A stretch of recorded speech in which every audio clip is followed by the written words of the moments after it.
سوات خیسته سیمې بنجیر ته چکر د دوستانو سره تقریبا سحر په 6 بجې زمونږه بنجیر ته روانګي وشوه خو د بده مرغه د نیم کیلومتر لاره وهلو سره په مونږه باران راغلو او زمونږه واپسی وشوه. قدرمنو کتونکو چونکې زمونږ سره ناشنا ګار وشو ناشنا ګار دا وشو چې چکر له روان شو او د شینګرداره پورې چې دی نو هغه لاړو او د روډ له تاسو اندازه ولګوئ چې په دې باندې اوس هم ډېرې اوبه پرتې دي. موږ چې چونکې روانېدو نو باران نه و او موږ چې روان شو د شینګرداره پورې لاړو نو ډېر سخت باران راغلو چې موږ واپسي وکړه. نور اوس څه کوو روانېږو به نه روانېږو به څه ټایم به روانېږو څه به کوو دغه ویلاګ به هم ستاسو سره شریکوو. یو ځل بیا مونږه د خپل سفر آغاز تقریبا د سحر په 11 بجې وکړو چونکې یو پیره مونږه سحر وختي را واپس شوي وو نو دې پیرې له مونږه په 11 بجې د روانګۍ سره سره مونږه د خپل سامان انتظام پوره کړی و. په لاره باندې په بریکوټ کې مونږ ودرېدو او د خپل ضرورت چې څه څیزونه رانه پاتې ول هغه یو راواغېستل او یو وارې بیا مونږه بنجیر ته د خپل سفر آغاز وکړو.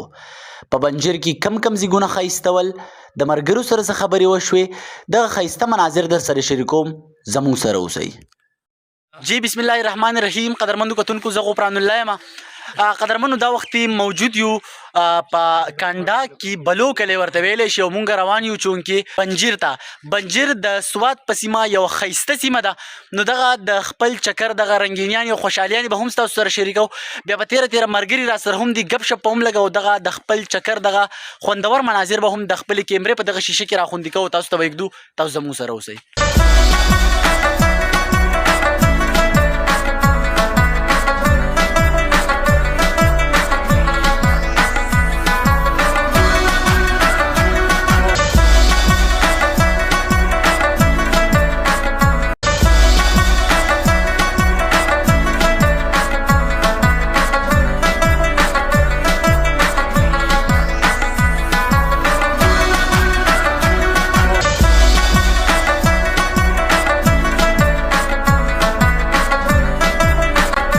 جی قدرمنو کتونکو بنجیر ته روان یو او چونکې دغه تقریبا 3 غنټو پورې لاره چې دی هغه مونږ وواله او تقریبا 1.5-2 غنټې لاره چې دی هغه پاتې ده خو چونکې لاره چې دی هغه سخته شوه او په لاره به زه دغه ووایم چې ماشاءالله د قدرت هغه ښکلاګانې راځي چې ډېر زیات چې دی سړی د هغې نه خوندونه اخلي.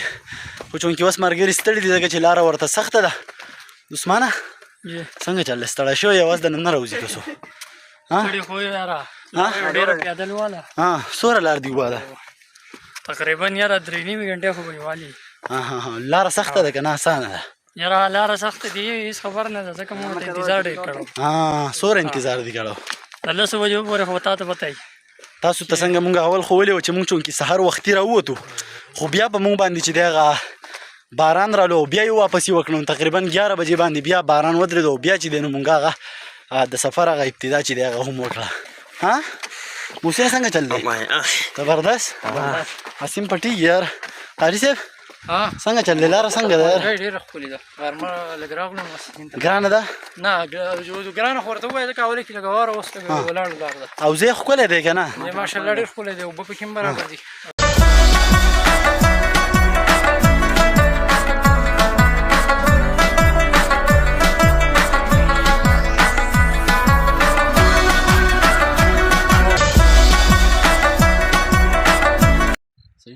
جی قدرمنو کتونکو چونکې مونږه د 11 بجو نه دغه سفر چې دی هغه خپل شروع کړی دی او تر اوسه پورې هم مونږ چې کوم منزل مقصود دی هغې ته لا نه یو رسېدلي.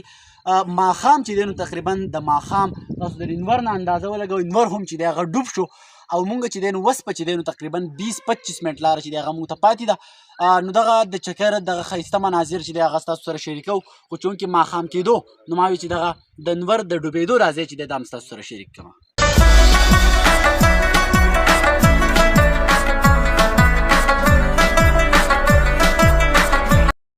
جی قدرمنو کتونکو چونکې سهار شو یو ورځ چې دی هغه د خیره ووته او سهار موسم که زه تاسو ته ووایم نو انتهایي یخني ده او زه تاسو ته ښیم مونږ چونکې اوس دغه بره ځای ته چې دی هغه خیجو خو هلته هم چونکې لړې راغلي دي نو د باران چانسز هم دی خو بهرحال دغې خپل چکر له چې دی هغه به ښکلا ورکوو خو یخني ډېره ده هر سړي چې دی هغه څادر اغوستی دی نو زه به دغه ښکلاګانې به ستاسو سره شریکوو هېڅ چېرته مه ځئ زموږ سره د کیمرې په سترګه اوسئ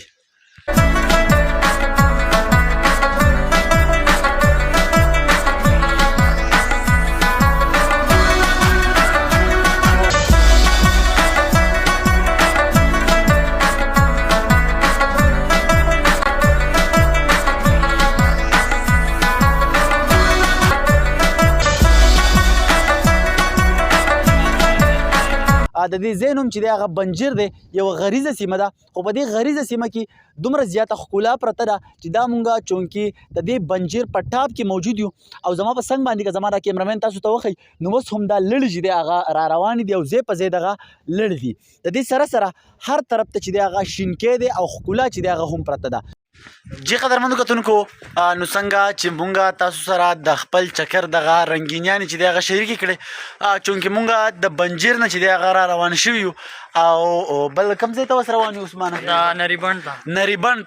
نریبند ته زه تقریبا د 3 غنټو پورې مونږ سفر وکړو نریبند ته او د نریبند نه چې دی نو بیا د جهانګیر او دغې طرفونو باندې چې دی نو مونږ به خپل کور ته واپسې کوو نو دغه د چکر دغه خپل ټول سفر مې در سره هم شریک کو یقین ساتم چې تاسو به د پروګرام نه خوندونه اخیستي تر د یو بل پروګرام پورې مال او زما د ټولو ملګرو له راکړې اجازت په لوی الله مو سپارم د تل پاتې